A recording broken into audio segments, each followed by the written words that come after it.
Hello friend, मी श्रद्धा story book teller या चॅनलमध्ये तुमचं पुन्हा एकदा स्वागत करते.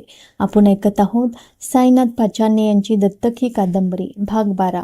चला तर मग सुरू करूया. रात्रीचा 1 वाजून गेला होता. किन्हाळकरांना अग्नी देऊन आम्ही सगळेजण ॲम्ब्युलन्समध्ये बसून परतलो. सावंत आमची स्कूटर घेऊन परस्पर घरी गेला. उद्या कंपनी बंद ठेवण्याचा निर्णय त्यांना सांगितला. सगळे कामगार शांतपणे ॲम्ब्युलन्समध्ये बसून होते. सुलू माझ्या शेजारी बसून होती. आता ती रडत नसली तरी चेहरा खूपच उदासवाना वाटत होता. उघड्या खिडकीतून वारा भणाभण आत येत होता. अंगाला बुसरेपणा जाणवत होता. मी खिडकी लावून घेतली. गाडी रस्त्याने पळत होती आणि माझ्या मनात किन्हाळकरांचे विचार दाटून आले होते. किन्हाळकर खरोखर चतुर ठरले होते. त्यांना आपल्या मृत्यूची आधीच चाहूल लागली होती का? आणि आपल्या मागे घर आणि कंपनी चालवायला कुणीतरी समर्थ माणूस असावं म्हणून त्यांनी आम्हाला दत्तक घेतलं होतं का?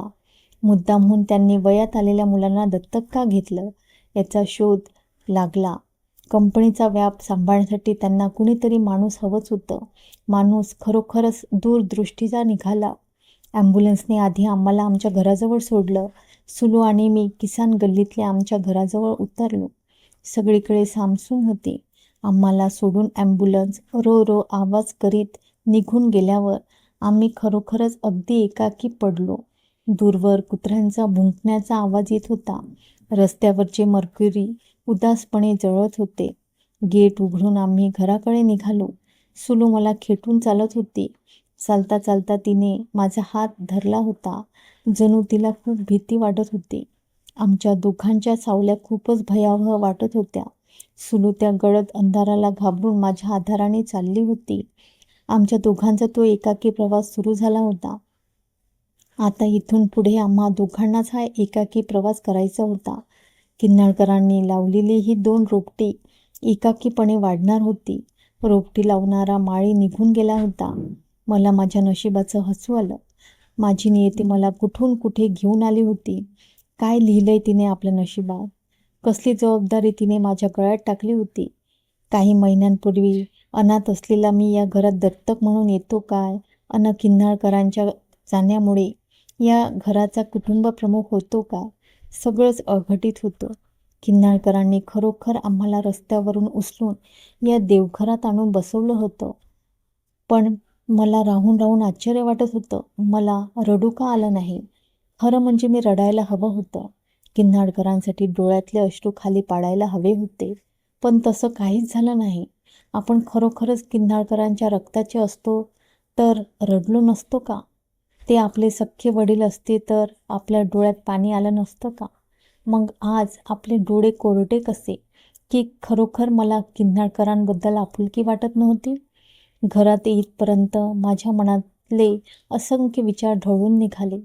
त्या रात्री मला झोप आली नाही. मी माझ्या अंथरुणावर विचार करीत बसून होतो. सुलू मात्र माझ्या शेजारी झोपायला आली. रोज ती किन्हाळकरांच्या शेजारी झोपत होती. आता तिचा आधार तुटला होता. ती खूप घाबरली होती. म्हणूनच माझ्या शेजारी येऊन ती झोपली. लवकरच झोपी गेली. रात्री घडून गेलेल्या प्रसंगाची कुठलीच रेषा तिच्या चेहऱ्यावर दिसत नव्हती. जणू काही घडलंच नाही असा भाव तिच्या चेहऱ्यावर दिसत होता. किती विचित्र वागते आणि तितक्याच आपुलकीने जवळ येते. मी तिच्याकडे पाहिलं. सुलू शांतपणे झोपली होती. आता तिलाही एकमेव आपलाच आधार होता. आता तरी सुलू आपल्याशी चांगलं वागेल का? रात्री माझ्या श्रीमुखात वाजवणारी मुलगी आता इतक्या थंडपणे आपल्या शेजारी कशी काय झोपायला आली? दुसऱ्या दिवशी देसाईंना किन्हाळकरांच्या मृत्यूची खबर लागली म्हणून ते धावत पळत आले. तेव्हा सुलू नुकतीच उठली होती. मी मात्र उशिराच उठलो. मला स्वप्न पडलं होतं आणि स्वप्नात किन्हाळकर हाक मारीत असल्याचं जाणवलं. प्रल्हाद, प्रल्हाद. पहाटे कधीतरी झोप लागल्याने डोळ्यावर अंमळशी झोप होती.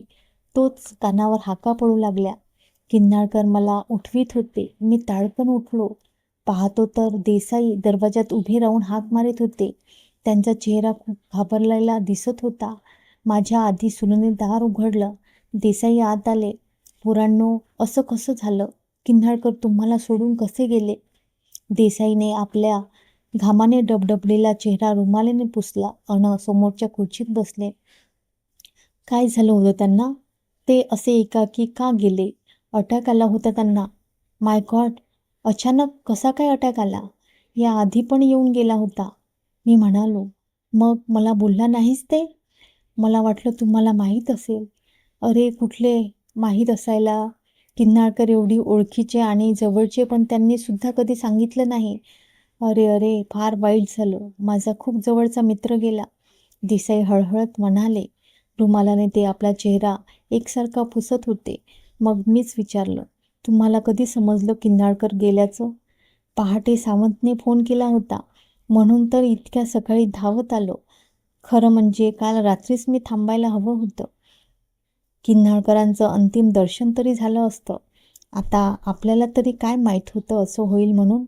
मी म्हणालो, तुम्ही रात्रीच सगळं उरकलं का मग? हो, 2 वाजले सगळं उरकायला.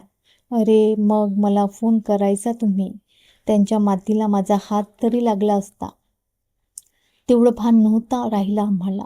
सुलूने त्यांना चहा आणि काचेच्या पाण्याने भरलेला ग्लास आणून दिला. मग काहीच न बोलता त्यांच्या शेजारी जाऊन उभी राहिली. चहा घेताना देसाई म्हणाले, त्यांना स्वतःच्या मृत्यू आधीच दिसला होता की काय? जाण्यापूर्वी घरादाराची सगळी व्यवस्था लावून गेले. कुणास ठाऊक, मी म्हणालो. बघा ना, परवा त्यांनी वकिलांना बोलवलं काय? सगळी इस्टेट तुमच्या नावावर केली काय? आणि आज एकाकीपणे ते मरण पावतात काय? सगळंच कल्पनेच्या पलीकडचं वाटतंय. देसाई हळहळत म्हणाले. किन्नाळकर गेल्याची खबर हळूहळू त्यांच्या मित्रमंडळीपर्यंत पसरली. नातेवाईक म्हणून फारसं कोणी भेटायला आलं नाही, पण त्यांना अनेक मित्र असावेत. दिवसभर ते भेटायला येत होते. त्यातले काही मित्र तर मी कधीच पाहिले नव्हते. देसाई त्यांचे खूप जुने मित्र होते आणि त्यांनीच ओळखीच्या अनेक मित्रांना फोन करून सांगितलं. दिवसभर एकसारखी माणसे येत होती. त्या दिवशी कंपनीतले सगळे कामगार पुन्हा एकदा येऊन गेले. सावरण्याचा कार्यक्रम पण आम्ही सायंकाळी उरकून घेतला. किन्नाळकरांच्या अस्थी गोदावरी नदीत सोडून द्या म्हणून मला सावंतने सांगितलं होतं. देवघाटावर किन्नाळकरांच्या अस्थी गोळा करताना सुलूला खूप रडू येत होतं. त्या सगळ्या अस्थी आम्ही एका मडक्यात गोळा करून फडक्याने त्याचे तोंड बांधून घरी आणल्या. आम्ही घरी आलो तेव्हा सायंकाळचे 6 वाजून गेले होते. त्यावेळी देसाई आणखी एका व्यक्तीला घेऊन आमच्या घरी आले. बागायतकार त्यांचं नाव. ते किन्नाळकरांचे खूप जुने मित्र होते. देसाईंनीच त्यांना किन्नाळकर गेल्याचं सांगितलं. ते खूप हळहळत होते. अगदी भावविवश होऊन बोलत होते. त्यांनी किन्नाळकरांच्या खूप जुन्या आठवणी सांगितल्या. त्यातून आम्हाला किन्नाळकरांच्या जीवनातील काही हकीकती समजल्या. किन्नाळकर खूपच धडपड्या स्वभावाचे आणि जिद्दी असल्याचे जाणवले. ते लहानपणापासून एकमेकांचे मित्र होते. भेटायला आलेल्या व्यक्तीच्या बोलण्यातून किन्नाळकरांचा स्वभाव आणि त्यांचं कर्तृत्व आम्हाला ठळकपणे दिसून आलं. कधीतरी किन्नाळकर आपल्या वार्डामधून निवडून आले होते आणि ते नगरसेवक बनले होते, एवढी आम्हाला माहिती मिळाली. देसाई आणि बागायतकार निघून गेल्यावर सायंकाळी 7-7:30च्या दरम्यान हातात एक फाईल घेऊन सावंत आला. तेव्हा सुलू आज स्वयंपाक करीत होती. मी हॉलमध्ये बसूनच होतो. सावंतला इतक्या अंधाराचे आलेलं बघून मला नवल वाटलं. या सावंत, लगेच कसे काय आलात? आपल्याला फॅक्टरीची फाईल दाखवायची होती. काल सिल्वानिया कंपनी जाऊन कॉन्ट्रॅक्ट केलं आणि ही दुर्घटना घडली. ती फाईल माझ्याकडेच होती. म्हटलं आपल्याला ती फाईल देऊन जावं. बसा, मी म्हणालो. सावंत माझ्यासमोरच खुर्ची टाकून बसले. ही फाईल उद्या परवा दिली असती तरी चाललं असतं, मी म्हणालो. नाही नाही मालक, आपल्याला असा वेळ वाया घालून चालणार नाही. 6 महिन्यात त्यांचं कॉन्ट्रॅक्ट आपल्याला पूर्ण करून द्यायचे. मग ती फाईल ठेवून सावंतने मला ती उघडून दाखवली. करारपत्रातील एक एक मुद्दा मला समजावून सांगितला. आम्हाला सिल्वानिया कंपनीने 1 कोटीचं कॉन्ट्रॅक्ट दिलं होतं. त्यांना 6 महिन्याच्या आत जॉब बनवून हवे होते. दुबईला त्यांच्या कंपनीचे एक मोठं प्रोजेक्टचे काम घेतले होते. त्यांना 2 वर्षात काम पूर्ण करायचं होतं. त्याचे काही पार्ट्स ते बाहेरून बनवून घेणार होते. त्यातले एक काम त्यांनी आमच्यावर सोपवलं होतं. किती कामगार लावले म्हणजे दिवसाला ठराविक जॉब पूर्ण होतील याची माहिती मला सावंत सांगत होता आणि मी ऐकत होतो. सावंत खरोखरच हुशार होता. त्याचं गणित चांगलं होतं. जवळजवळ 25,000 सुटे भाग बनवायचे होते. तेही 6 महिन्यात.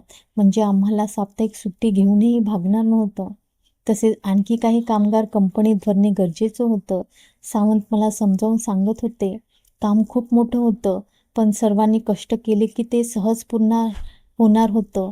त्यासाठी कामगारांना बोनस जाहीर करण्याची कल्पनाही सावंतने माझ्यापुढे मांडली. तो विचार आधीच माझ्या मनात आला. आमची चर्चा चालू असतानाच सुलू कॉफीचे कप घेऊन बाहेर आली. तिला पाहिल्यावर सावंत म्हणाले, सुलेखाताई, खरोखरच पायगुणी आहात. मालक, ती काय आली आणि लगेचच आपल्याला एवढं मोठं कॉन्ट्रॅक्ट भेटतंय काय? सगळंच कल्पनेच्या पलीकडचं आहे. होय, ती खरोखरच पायगुणी आहे, मी म्हणालो. आमचं कॉफी पिऊन झाल्यावर सावंत म्हणाले, आता उद्यापासून कामाचा जोर वाढवला पाहिजे. तुम्ही लवकर कंपनीत या. सगळ्या कामगारांना पण लवकरच यायला सांगितलंय. मी सावंतला होकार दिला. चला तर मित्रांनो, आता इथेच थांबूया. भेटूया उद्याच्या भागात. तोपर्यंत नमस्कार.